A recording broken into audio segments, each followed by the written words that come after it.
gentlemen, to the Crosstown Baseball Show. My name is Anthony Schullo, one of the hosts here at the Crosstown Baseball Show, and I'm joined, as always, by my co-host, Anthony Romanelli. And today, Romanelli, the doctors are in. Yes, they are. We have lots of surgery to perform the way these teams are playing. It's awful. Awful, awful, It awful. is. It is awful. And you know what? We thought, folks, that today we would talk a little bit about what is plaguing the two Chicago teams. Both the Cubs and the Sox are having a rough go of it. There's some pluses, some minuses, certainly more minuses than pluses. But today we're going to wade through the crap, if you will, safely, of course. We don't want to end up with pink eye or a case of shingles, right? But what I will say is before we do all of that, I wanted to give everyone a reminder that if you are following the show, or even if it's the first time you've heard the show, make sure you're following us, one, wherever you get your podcast. Obviously, you can find us on Apple, Google, Spotify, you name it. But more importantly, I think because we do a video show as well, make sure you are following us on YouTube and you're subscribed to the Crosstown Baseball Show there. Particularly when we do fun episodes where visuals are important. So, for example, last week we had a epic City Connect That was fun. jersey draft. It was fun. It was a good That time. We was did a so City fun. Connect jersey draft. We talked about the origins and inspiration behind all the current City Connect jerseys and drafted our favorites, which was a good time. So if you've missed that, please go back, watch, listen. Highly recommend you watch that so you can actually see the jerseys. But we're going to do more things like that more often as we get through the season here. What I will say, though, is before we get to any of the fun stuff, which I hope happens more frequently because winning is fun and it's really hard when your teams don't do that thing called winning. So, um, I, like we usually do, here we like to start with the Cubs on this show. We just tend to. I like to think maybe because it's alphabetical order, who knows? Yeah. But what I would like to do, Romanelli, is let's start with kind of getting a sense of where the Cubs team is right now, and then we're going to dive into really diagnosing what their problems are, because the way that I see it, folks, and why we're having this conversation now is merely because we are in the month of June. And once you get through June in the baseball season, then what happens? July, the All-Star break, the trade deadline, and things start to get real as far as what teams are doing at the deadline. Are they buyers? Are they sellers? What does that mean for these teams? And once June is over, we have a good sense of where our teams are going to be positioned. So now is the time to talk about what we need to do through June to turn the ship around, kind of put this thing on life support, get it to the end of the season with some success and not have things die on the vine. So, I want to start with the Cubs. Now, just before I even go into things like standings and where the Cubs are at right now, Romanelli, it's June 7th. You've seen a little over 2 months of baseball from this Cubs team. What have you made of it so far? Not a whole hell of a lot, to be honest with you. There's not much to get excited about between nobody hitting in a timely manner, again, without using stats. Nobody's hitting in a timely manner. Too many injuries. If you were to list the amount of guys that have been on the injured list at some point, and now both teams have been plagued by that. I think the Cubs, not as much as the White Sox. That's a fact. But as of late, the injuries that they have had have been significant, including the loss of Justin Steele. That's killing me. Your guy is killing it. My guy is killing me. We'll talk about that positive in your guy for your Cub guy for us. And he's just on a tear. But he is the lone bright spot. Stroman is the lone bright spot. Everybody else is doing nothing. They're just no one's hitting well. The pitching's not going well. There's not much to look forward to. There just isn't. What if you want to talk about the fact that the games are less than 3 hours so you can get out of there? That shouldn't be. I mean, seriously, Like outside of what Kansas City and Oakland, the Cubs are near the bottom of the barrel overall. Um, Mhm. I don't want to talk numbers, just about the experience. It's right now. It's not fun going to the games because no one has any confidence in that team that they're going to win on any given day, and it should never be like that. I talked about where they need to be if they're going to play exciting baseball, and they're just not. There's not one. There's one aspect. It's Stroman. That's it. The other Mhm. 39 guys, I don't know where they are. Well, let's take a look at where this team is uh, in the standings right now. Let's start there. I think that'd be a good place to start. So we got to Okay. remember as we talk about, okay, he says with hesitance. So here's what I'll say. Let's remember this. Let's frame it this way, folks. And this is not necessarily a great thing, but it's the facts. Okay, the facts are both the Cubs and the Sox play in the weakest divisions in baseball. Now, uh, before I even get into the Cubs and where they're sitting right now in the standings, now I know a lot of people, and that is a fact. They play in the weaker divisions, and a lot of people think, oh, they're in the weaker division, so they can win this division, and they have a greater shot of winning in a weak division. I don't know about you, but I tend to think like Have fun. I don't. Why are we in a position where like I'm being grateful that I'm in a weak division so I can suck and still make the playoffs? Like I don't. That's not the existence I want for these teams. No, there was a quote from David Ross um, maybe 2 weeks ago, and he's like, they asked him about how they're playing. He's like, well, the good thing is everybody else in the division is playing shitty, and literally the word shitty, the whole quote was captured, and like at least everybody else in the division is playing shitty, unquote. So that at that time, um, they were hanging around. Now that Mm, Milwaukee is winning a little, it's still shocking that anybody in this division is doing well. I'm not going to start spitting out stats yet until you want me to, because I will. right. Um, because they're plenty and they are weak, all of them. Yes. That is true. That is true. So we're looking at the NL Central right now. Milwaukee is in first place in the NL Central with their 33 and 28. They are 5 games above 500 only. Pittsburgh's behind them with a game. They've definitely fallen off as we expected that they would. Cincinnati's actually in third place, right in front of the Cubs by a game and a half, and the Cubs are in fourth, um, out 6.5 games, which when you're looking at the date June 7th, 6.5 games really is not too bad. Again, being in the weak division, even the Cardinals have made a little bit of ground, but they're still 8.5 games out. So I don't know how you feel about right now. Realistically, is 6.5 games? I know they're not performing, but is 6.5 games completely unbearable, or is it No, because this division sucks? Maybe there's a chance. it's it's it's not completely unbearable. It provides the illusion. 6.5 out provides the, like, honestly, 8.5 that where the Cardinals are, 8 or 8.5. That's more scary than the six and a Mm, half. You can go on a 4 and 5 game winning streak and maybe gain a game and a game and a Jesus gain. Well, maybe it's maybe gain a game and a half, and I'd mhm. be okay with that. You again win series, start winning games for God's sakes, Yeah. before they start worry about winning series. Uh, and then before they worry about even dominating, they've just got to start winning. They can't seem to win. Um, and selfishly, or at the moment, they're playing the Angels, and I believe the Angels were my number 2 uniform pick. So that's what's like. How sad is that? That their City Connect uniform, that the Angels City Connect uniform is what's making me more excited to watch the Cubs play. That's not a good place to be.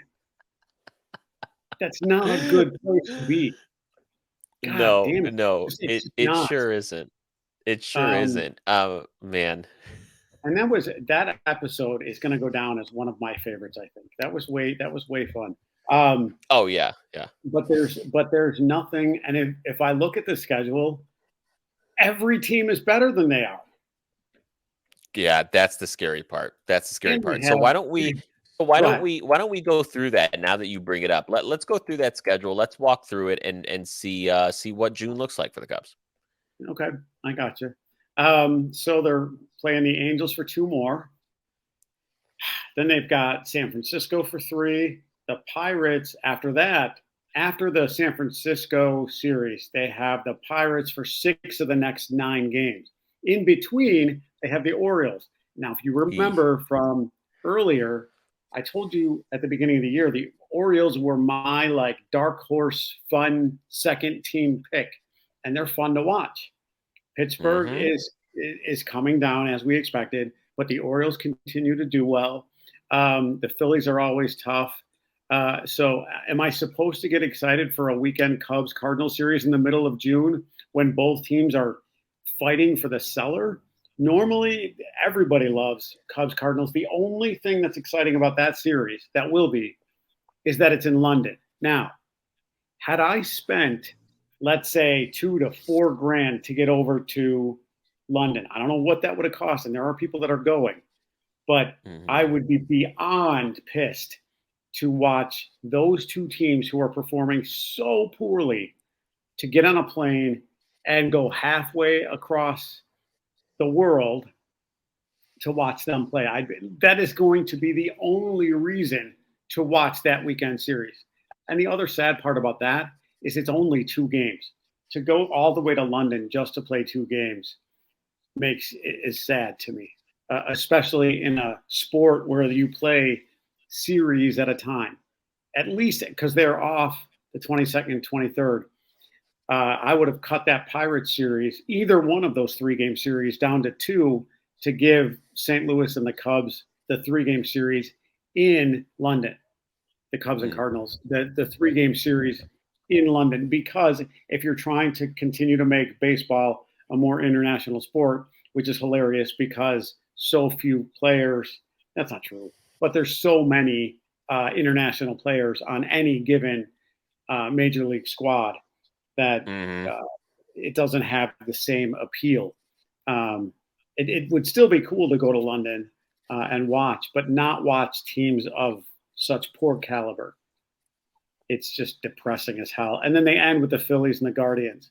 It's always fun to watch Schwarber. So, and they'll be at home, so Mm. it'll be fun to watch Schwarber at home.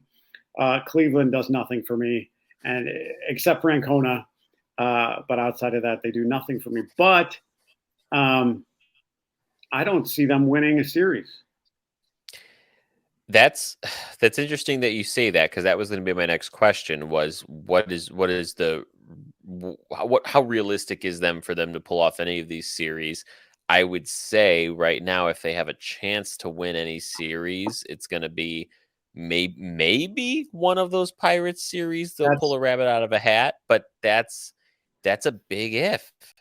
Yeah, I would agree, and I would also say the exact same thing as you. Almost like you, if you equate it to the NBA or NHL finals, um, and not the caliber of play by any means, but you just are seeing the same team so often, the same guys so often that eventually you're going to know which buttons to push. So Mm, hopefully they'll be able to push the right buttons to come out of at least one of those series a winner. And now that I'm thinking about it, I've got money that says, okay, they're going to win 2 or 3 at home, and we're going to get all excited because they're going to win 2 or 3 against Pittsburgh at home, and we're like, haha, they've got Pittsburgh's number. Then we're going to go fly into Pittsburgh and going to lose 2 or 3, and we're going to lose 2 or 3 and be like, nope, just exactly in y- the same place that we started. Then we're that's going to go to exactly right. then we're going to go to London and they're going to win the first one. And they're going to be like, kick ass. They flew all the way to London and won one. And then they're going to, Oof. and then subliminally it's going to be jet lag. And then they're going to lose the second one or the other way around. You're like, well, at least they flew halfway across the country to get a split. I'm sorry, halfway across Right, the right. world to get a split. I'm like, God damn it. There's just, and I am very much somebody who, you know, is positive in nature. But this team it's hard. It's hard to watch. It's hard to stay positive. Mhm. The strikeouts are aplenty. The men left on base are aplenty. Hendricks still can't find himself, and I'm giving him the benefit of the doubt. I'm giving him he's earned that right. But when you need him, the now I mean there are 40 guys in that clubhouse, and every single one of them knows the only guy they can count on is Stroman. They can't count on Right. Yeah. anybody at the plate. You can count on them in the field. You can count on Swanson and Nico in the field. Outside of that, Mhm. I got nothing. I got nothing, and it's Okay. only That yeah. only in June. Only in June. So I ran these numbers here, and this will be interesting if you're going to use our logic, which we think in June the Cubs could, let's just assume they for I don't even know if this is a conservative assumption, but we'll say that this series that they're playing right now against the Angels, and for the rest of the series in June, and I'm only going up through the Phillies series. Let's say they win one game each series, and they Oh, lose two games in each of those series, and then they split in St. Louis. So if they were to do that, their record goes from today's record of 26 to 34, 8 games under 500.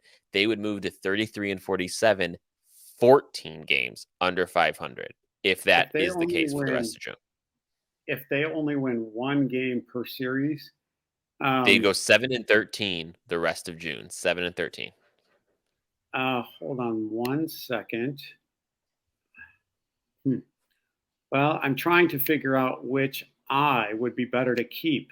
Like, which one should I stab out with a fork, and which one should I keep if they only win one of each series? I can't because I do have an astigmatism, so that's going to make the decision even tougher.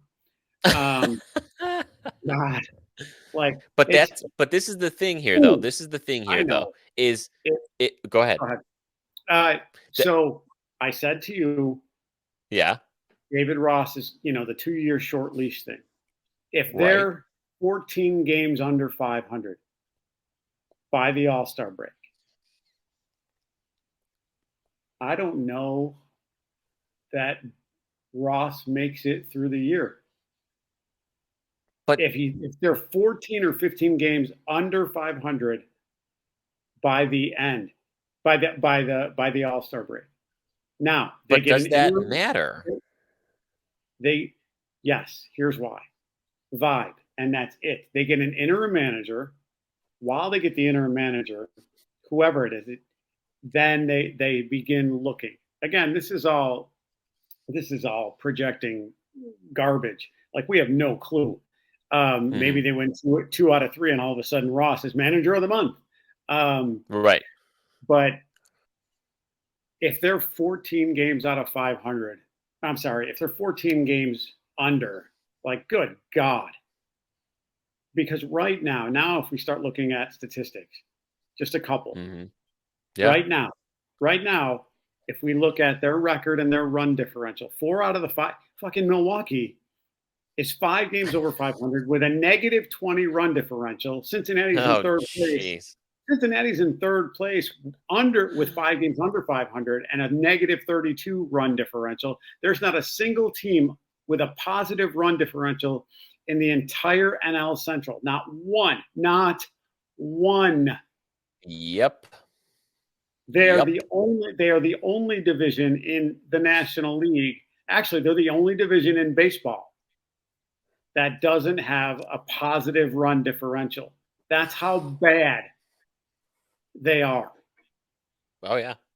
That's how bad that division, that entire division is. Every one of those GMs, every one of those managers, every one of them should go. And I know that's I get it. I get that that's grandiose Yeah. and asinine. I get it. But like, come on, every one of them. The last 10 games, only Milwaukee and Pittsburgh are. Oh, I'm sorry, and Cincy are over 500. St. Louis is 2-8. The Cubs are 4-6. God, the whole division just blows. They're Oh, yeah. awful. Oh, yeah. So, here's where we're at right now. we're trying to get through June with the Cubs, and I'm going to go back to the question I posed about the David Ross thing. I asked why does it Sure. matter, and the only reason I asked that is because is I do think fans, and rightfully so, in April when they were actually surprising some people and playing moderately well, I think we got a little excited because if we just go to in the offseason and spring training, the fact of the matter was there were zero expectations. This team was Correct. going to suck. We thought they were going to suck. This was a wash of a season. So I get what you're saying in that. Yeah, I think the vibes are important, and I think that leadership is important in the dugout. And if it's Ross, great. If it's not, great. But I I don't know that they're going to be emboldened to make a change when they're not really fighting for anything. While I agree with you completely, I think I don't know. I said it before. He's on a short leash. He has a Ross is on a short leash. He he's reminding me at the moment of the downward spiral of Dusty Baker, in that he's a player's manager, but he doesn't have enough tools. I'm not saying he's not a good manager. I'm saying he doesn't Mhm. have enough tools anymore, and somebody needs to be a scapegoat. Do I want it to be him in July? No. Do I want them to turn it around? Yes, obviously. However, if it continues, if they lose every series between now and Jed Hoyer came out today. He's like, they asked him, "Are you guys going to be buyers or sellers?" He's like, "It's too soon. We don't know." Now, there's already talk about, you know, getting rid of Stroman to, uh, get more arms and more whatever the heck else they need. When I've already acknowledged the fact that he is their lone uh, guy that all 40 can count on. He is the only one carrying them to any degree, and he's on a Cy Young pace. You're not going to get rid of him. Sorry, No. you're just not. He's the one guy you're going to build around. He's made it abundantly clear he wants to stay. He's not going anywhere. So all the idiots out there that are like, get rid of Stroman. No, shut up. There's a million other Isn't guys you can get. There's a million other guys you can get rid of. yeah. But Stroman has never once popped in my mind. And what pitchers are you going to get rid of? None, because none of them are worth right now. Right now, no Cubs on paper have an upside. I'm sorry, no pitchers on paper have Mhm. an upside. None of them have an upside. The only one that does is Stroman, and you're not gonna get rid of Stroman. You're not. If you do, then I'm poking my other eye out, and we're doing next week's show blind. Do I agree. It would be absolute negligence for them to make the move considering all things considered. But hey, today we are playing baseball doctor, and so the goal here for us is to really figure out what the problem is with this Cubs team. How do they keep this thing even, I mean, perhaps on life support and make this season somewhat of success? So let's start with the problems. I mean, I know you opened with saying the hitting, the pitching, everything in between, what they're eating for dinner, all the stuff's just all out of whack. So, what is the real problem here? Like, what are a couple things that are the problem with this team that, if corrected, could put them in a position where, at the very least, like you wanted them to do all along, be 500 maybe? Yeah, I think timely hitting. Again, having left so many men on base throughout the season, getting some of them across the plate would be helpful. Having some form of uh,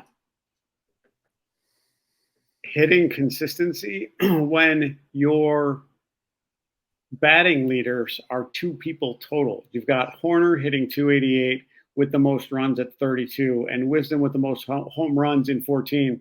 But Wisdom's RBIs, he's leading the team with 28 RBIs, Mm. 14 home runs, and only 28 RBIs. That's not enough. That's not near enough. So what do we need to fix? More guys need to be productive. You've only got, and actually right now, from a pitching perspective, you've got Steele and Stroman tied for wins. Stroman leading in ERA, leading in WHIP, leading in strikeouts. Stroman is your stud. Well, so you need another name on the board for pitching as well. So you have Nico. Now remember, at the beginning of the year, I said Nico is all-star worthy. Is he hitting well enough to be an all-star yet? He's at 288. I don't know that that's all-star worthy. Is his glove? Absolutely. Um, but you need more guys to step up. We have no idea what's going on with Wisdom strikeouts. We have nothing at first. Um, Hmm. Suzuki has just now kind of sort of begun to maybe turn it around, but I don't think Suzuki's your cleanup hitter. I don't think we have a true No. cleanup hitter. I don't think we do. So what do we clean up? Or what do we add or what do we change? We need to start hitting. You just need to start hitting. When you're outscored by as many runs as they are and you're in a negative run differential, you need to start hitting. And what else do we change? I mean, you're changing everything. Like, I don't know. It's tough when you're that bad. You're 7 games under 500 or whatever they are. I think it's 7 games under 500. Um, from a doctor perspective, I don't know about major surgery, but definitely more than a band aid. So let's talk about the Band-Aid piece for a second because I'm hearing two things. Eh, I'm hearing one thing across the board, and that's that obviously the performance isn't there, right? And obviously, if the players aren't performing, that's another thing. But or not another thing, but that's the key thing here because is it a matter of is the prescription a big bottle of just play better, or is it I need to go get X player, Y player, Z player? Like they're not going to be in a position to be adding to this team. This may be a here, kid, try to play better, put a band-aid on it. We'll see you in 2024. As sad as it sounds, I think that might be the answer. You had Suzuki trying to bulk up to become the uh, number 4 hitter, the cleanup hitter, and he has done nothing. Um, that's problematic to say the least, right? Mhm. Like we know how problematic that is.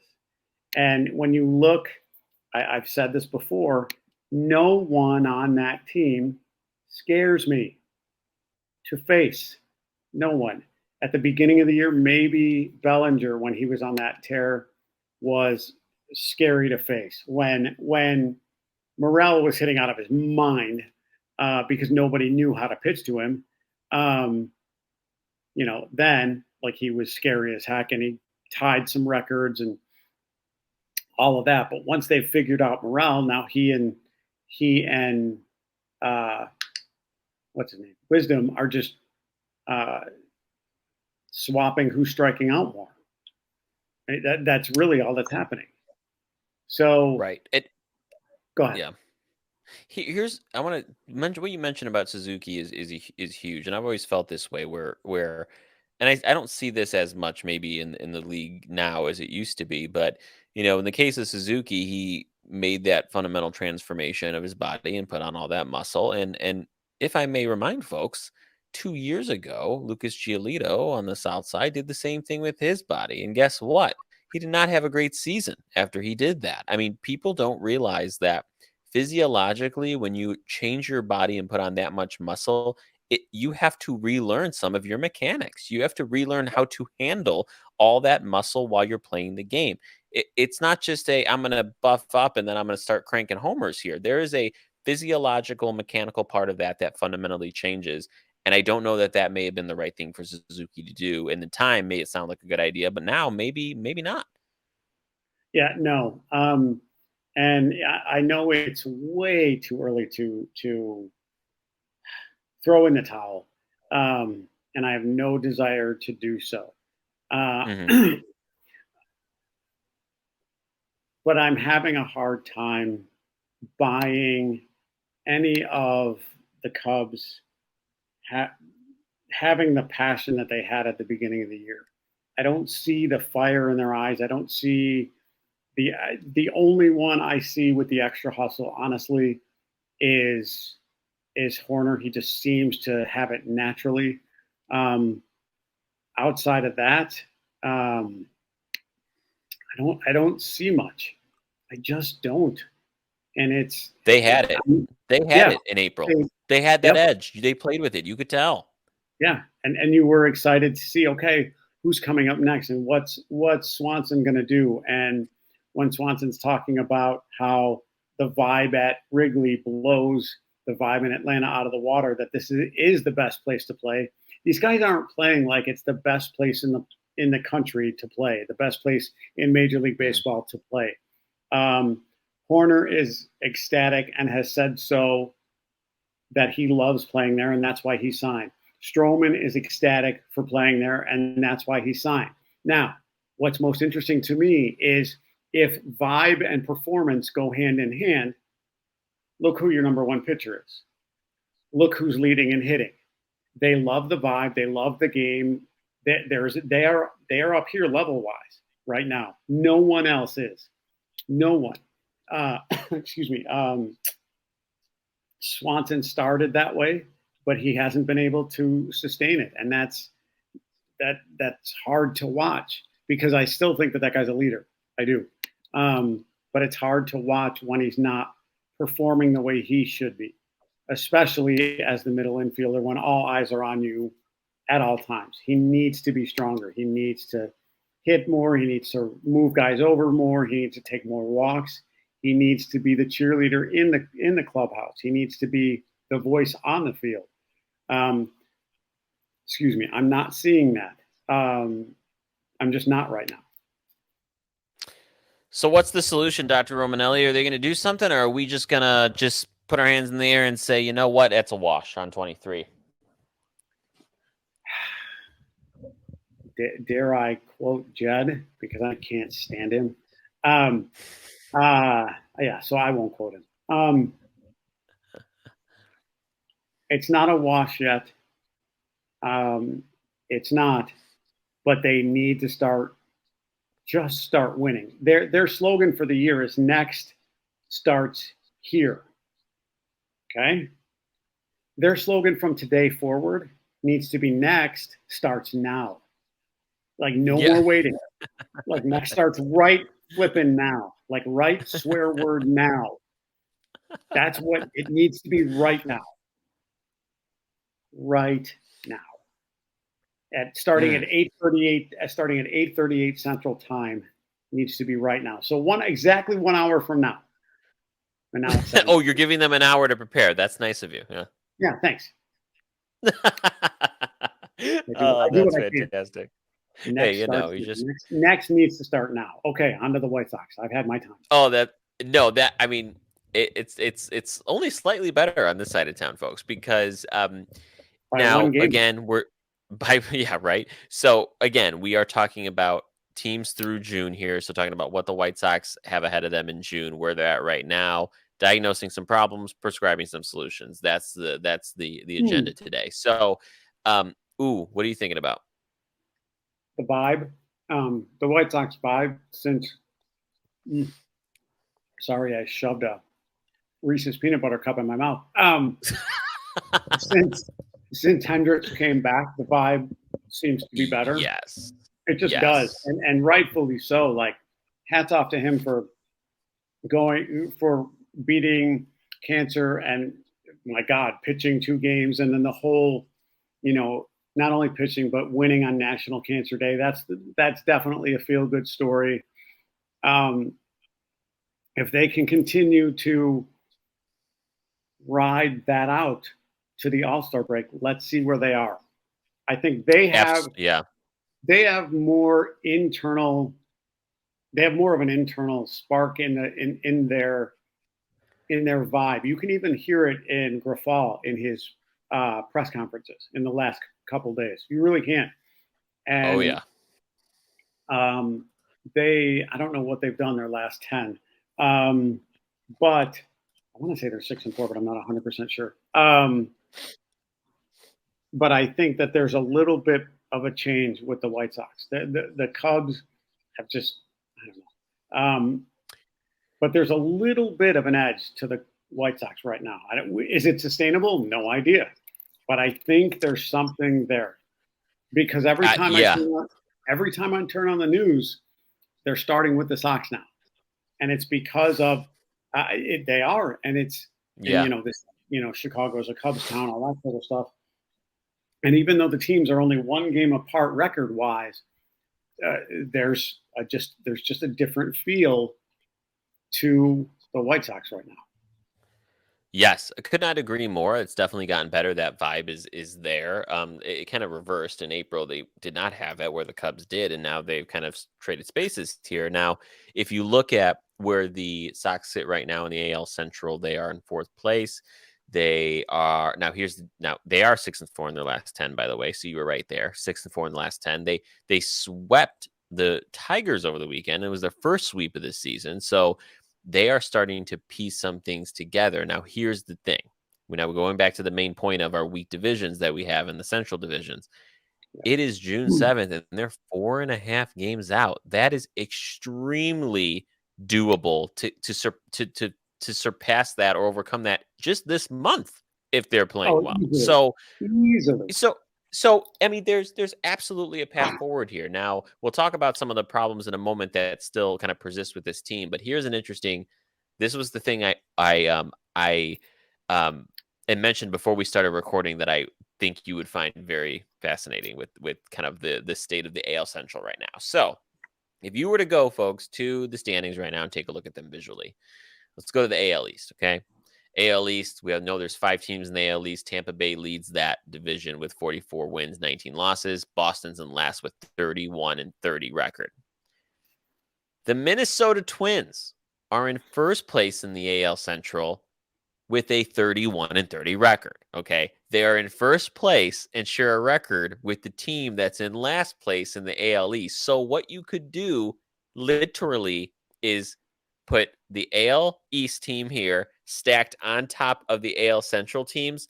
And in order, you would have first place through 10th place in order based on what the records are now. And it is pathetic. It it really it really is. It just is. Earlier in the year, they had, I think, I don't know if I posted it or saw it or shared it or whatever, where every single team, like top to bottom, was like 30 and then 29 wins and 28, 27, 26.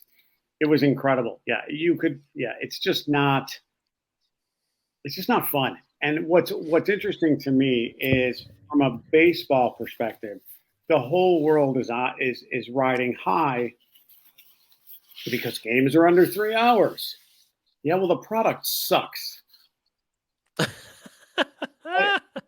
You're making it quicker, but it's not better. The product isn't better. I don't give a shit about attendance, and I know I'm the old school, like like get off my lawn, that whole thing. The game isn't. It's not the same, and the product isn't the same. It's not. So I'll say this, and this is also getting to that more broader conversation about the state of the game, and I don't want to get too deep into that, but it does fit into this conversation because it when I look at the problems that this team has, okay, I'm diagnosing some issues here with the Sox. And number one, their pitching is good enough but not great. Number one, and we all know that if you're going to last a full 162 and go deep into a postseason, your pitching can't get you by. That has to be your X factor, number one. Correct. Number two, their hitting is much like the Cubs, not timely and certainly not consistent. Tim Anderson, who's supposed to be the spark plug of this team, the leader, is certainly in the lineup, is having one of his worst seasons. You have guys that you've expected to come in and be your big bombers, like Eloy Jimenez, not hitting. The most consistent hitter right now on this White Sox team is a guy who was not on the team when on opening day, Jake Berger, who Yep. is seemingly just does nothing but hit home runs when he's playing at Guarantee Rate Field. So, and when he's away at a visiting ballpark, that's another situation. The splits are terrible, but take what we can get. But at the end of the day, here's where there's the problems that this team has, and then there's the context of these problems. And this is where I struggle because I had just mentioned that the White Sox are 4.5 games out of the Central Division. Okay. Now, if you put them in the AL East, they would be 15, 16 games out of that division. And if you would put them in the AL West, they would be also about 12 or 13 games out of that division. So here's my problem. Don't ignore the fact that this team is a bad team and can't win games just because of the scenario that they find themselves in. So what I worry about, and this gets towards more of the kind of the trade deadline situation, which is ultimately why we're having this conversation. What will these teams do at the trade deadline? I worry that they have these problems that are not unique to this year, folks. Last year, No, they had this problem with their pitching. Last year, they could not hit. This goes back a handful of years, and they haven't done anything to truly transform this team. Now, do we get a free pass? Do we think, oh, everything's going to be fine because they're 4.5 games out of the Central? no. When you sure as hell know they wouldn't be in any other division. So don't give them a pass because of the situation they find themselves in. And I'm afraid of that. When they are tied for 20th in batting average at a whopping 239, they better be scared. Being 4.5 out is, yes, semi-excitable, but when you're 20th in batting average overall, you have nothing to be excited about because any team in the AL East is going to wipe its tail with you with their eyes closed. Any one of them, Hmm. especially now. Um, so Yeah, that's worrisome. Again, in June when you're that poor of a hitting team. And it again, the goes. Cubs are It no. goes Don't get me wrong. The Cubs are no better, but because right. of where the White Sox lie in their division, regardless of strength of division, but because of where they lie, it's a facade that like, oh, we're only 4 out. Yeah, but you're still 20th in hitting. Correct. Correct. Well, this is where I get the most upset with the situation is because how do I explain this? I don't want this team, this organization, the leadership of the White Sox to be disillusioned by the fact that, oh, we're only 4.5 games out of the Central. We can do this. We got this. We don't need to make any big changes. We need people to play a little better and maybe make one addition at the trade deadline. Well, the fact of the matter is, why, as a fan, do I have to be okay that or just okay with being mediocre in a mediocre division? Like, no, because guess what? When you get to the playoffs and you're playing in October, the division shit doesn't matter. You need to be better than the No, Yankees. You need to be better than the Astros, better than the Tampa Bay Rays, like who have figured out the formula, by the way. This is not, I know people are excited about, oh, they still have a chance. They're 4.5 games out. But what happens when they make it to the dance and they get into October and then they look like your Park District T-ball team because they can't freaking hit or pitch against these teams no. that are extremely competitive and do it every day. Yep. Every day. Um,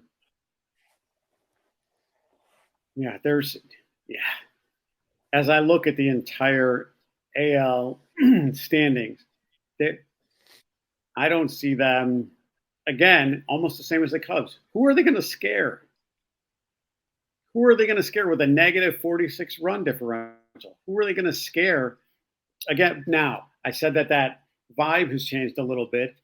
They're the only one in their division with a winning record in the last 10 games. They're 6-4 in their Mhm. last 10 games, and they've won Yeah. 4 in a row. They've won 4 in a row. So that's any in a row is good. Jesus, start with 1 in a row.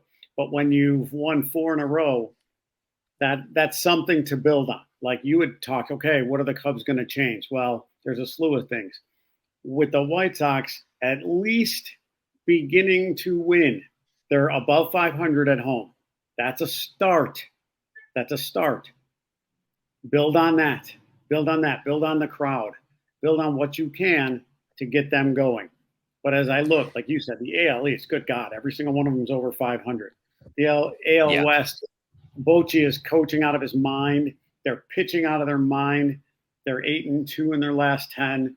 Um, I've always liked Bruce Bochy as a coach. So I'm kind of hoping that they continue to do well. But I don't want to face anybody in the AL East ever, like ever. No, no. Well, and here's and you're right, right? This team, given that they're 4.5 games out, and we'll go over their schedule in a moment, they could absolutely start winning series and piecing this together and be in a really good spot even by the end of this month. Now, here's my problem, and I'll give you a sample size of over the weekend. Okay, I, I will give them all credit. I'm not here to shit on them. They swept the Tigers. They needed to do it. If you're a good team, you need to beat the bad teams. Bar none. Yep. Okay. Here's the problem. The problem is on Friday, they won their first game of that series this past Friday 3-0. Okay. Great. Your pitching got you through that game because guess what? 3 runs isn't great. Saturday, they won that game 2-1. They only won that game because of a few wild pitches. Okay. Oh, and that Error on base. and that poor umpire. That poor umpire. Good God. Correct. Oh yeah. Oh yeah. Yeah. If you Oh, haven't seen that, go check it out. that scared the shit out of me. Oh yeah. Oh yeah. So they won that game 2-1 because of those wild pitches. The Sunday game where they completed the sweep, they didn't score any runs or do anything offensively until the very last inning of the game where there was walks, an error, Yep. and guess who came up to hit a grand slam? Our main man, Jake Berger. So and let's just go most recent yesterday's game against the Yankees. They won 3-2. There was no offense from anyone other than Zebby Zavala, who hit 2 home runs, a solo shot and a 2-run homer, who accounted for all 3 of their runs. This is not a holistic offensive approach. They're winning games, and I know the mantra of every win's a win. And you got to find a way to win multiple times. Win in many ways. That's not what this is, folks. This is scraping by, barely getting a win, not winning with your pitching or winning with your offense one day or your stellar defense the other. This is like, whew, this worked out for us. Good thing we got that win. Like, that's not competitive baseball. It's not. Now, if there's any silver lining for them for the next, let's say, week. So tomorrow they have the doubleheader against the Yankees because of the Canadian fires and all the smoke and everything that's going on in New York. So they canceled today's game. The Yankees just put Judge on the 10-day DL. Yes. So okay, now you've got to win those Yankees games, the games against the Yankees. You have to. Yeah. You don't have a choice. So you've got the biggest bat in all of baseball on the bench, on the injured list for 10 days. So go win those games against the Yankees. The Marlins are still the Marlins. I know that I believe their record's better, but they're still the Marlins, for God's sakes, because then it gets tough against the Dodgers, Seattle, and then Texas and Boston.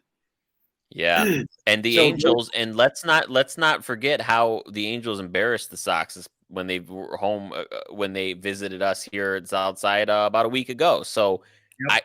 this schedule is not favorable here in June, and this may be one of the harder stretches that they've had. Not to mention, you mentioned those 3 games against the Dodgers and 3 games against the Mariners.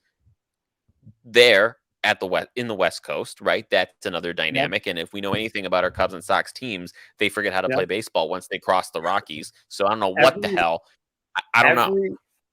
Every Chicago team in every Chicago sport forgets how to play once they cross the Rockies. Hockey, soccer, baseball, basketball. I don't know. Paddleball. Paddleball. Yeah, pickleball. I don't know. Our bowlers probably suck in San Fran. Who the hell knows? Yeah. But bringing it back to my main point is this is going to be one of the tougher stretches that they're in, and one of 2 things is going to happen. They're going to all of a sudden turn this switch on, and they're going to play out of their minds in June, or 2, this is going to be a reaffirming month where they're going to have to make some very hard choices in July. So going back to my diagnosing the problems, the hitting is not consistent. It's not timely. This team collectively is not firing on all cylinders, not hitting together. And then 2, they still have some pitching issues. So if you go to their pitching as a team, I mean, you go to their ERA, where the heck did it go before I lose it? So their team ERA, they're still the third worst in the American League with ERA. I mean, so this is a team that is just kind of getting by. And when it comes to prescribing some solutions here, I'm going to get my RX pad out here, and I'm going to tell them your solution is you need to wait and kind of write out June and figure out what the hell you're doing at the deadline. Because again, one of two things are going to happen.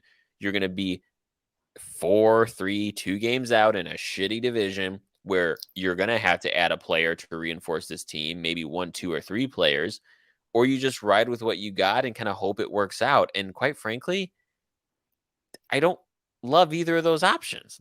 I No, they're both I not great scenarios. while you were saying that, I had a visual. I swear to God, I had a visual of every single starting White Sox player switching with every single starting Cubs player, just switching uniforms, and not a single Chicago fan would know the effing difference because they're both playing at such a low level. Be like, I didn't know Tim Anderson was white. I didn't realize he was white. I thought he was black. What am I missing? Jesus. And it's because they're playing exactly the same. They're both playing the same baseball. It's almost like it doesn't matter whose uniform they're wearing. You can't Yeah. tell the teams apart. Neither team is scaring anybody. And you're going to tell me that now the marketing miss with Burger is huge. How that dude doesn't have a sponsorship or 10 by now is beyond me. Yeah. Yeah. I'm not even Yeah. joking. I mean, Chick-fil-A has a year-long deal with the Cubs for every game that the Cubs win. If you have Yeah. the app, you bring it to Chick-fil-A and you get a free sandwich. How in the world some burger chain hasn't called up Burger and his agent to be like, I need to bank on this now? Well, Is Chick-fil-A was smart because they did that deal because they know they don't have to give out many sandwiches. So that makes right? sense. How sad is that? Works out for everybody. It's a win-win. Um, It's well, I think at the end of the day, what we're learning here is June is going to be a telltale month for both these teams. And I know we said that in May. I mean, and let's be honest, we're baseball fans. Every month's important, but why June is particularly important is because both the Cubs and the Sox are going to have some tough schedules. This is not going to be a cakewalk for them here in June. And two, it is going to inform, as Jed said, and as Rick Hahn has said as well, it's too early to know what these teams are going to be buyers and sellers. And this month, we're going to get an answer to that after June. So, I don't know if the Cubs are just going to kind of mail it in for 23. I really don't know if the Sox are going to either trade some of their top prospects that they don't have many of to reinforce this team, or are they going to start making some huge wholesale changes that will alter this franchise? I just don't know. But wow, is it going to be an interesting trade deadline? I will say this: the negativity on the north side is significantly louder, significantly earlier in the year um, than it has been in a while because Mm. Ross has not had a single winning season. Um, I think the Cubs fans, having had the taste, having had, won the World Series in 16, and they talk about, we get it, like Marquee boasts at every chance they can, we get it, we get all of it. Well, Yeah. they've forgotten, or not only do they get it, because now the fans are that much louder. And Hmm. they're not like sell the team the way that the White Sox were, but the Cubs fans are pissed and they're restless. And I belong to a couple um, Facebook groups, Cubs Facebook groups, and there's one I'm on the verge of leaving because it's so negative. I refuse to give out that. I'm just not going to give out Hmm. that name, the name of Yeah. that page, because that would be disrespectful to that page. But it's so negative all the time that I am on the verge of leaving. But there's millions of Cubs fans that feel the same vibe I do. That it's Yeah. just it's rough, and it's everything from lack of hitting and pitching to the lack of, or I'm sorry, some of the mistakes that David Ross seems to be making. Not many, but just enough to piss off one too many fans that it's a little louder in on June 7th. It's barely into June. It's not like it's June 30th. It's barely into June. And it's a little negative. It's a little too loudly negative, a little too early. But I can hear it loud and clear. And Well, it's not an anomaly. It's for a reason. It's 4 or 5 years of consistent losing baseball and not being competitive. correct. And Correct. and And the whole I'm sorry, the whole beginning of the year was an anomaly. Like they came out of the gates and we were like, holy crap. And we were like, we can't believe the Cubs are on the top and the White Sox are on the bottom. Well, everything is working itself out. Or I'm sorry, itself out.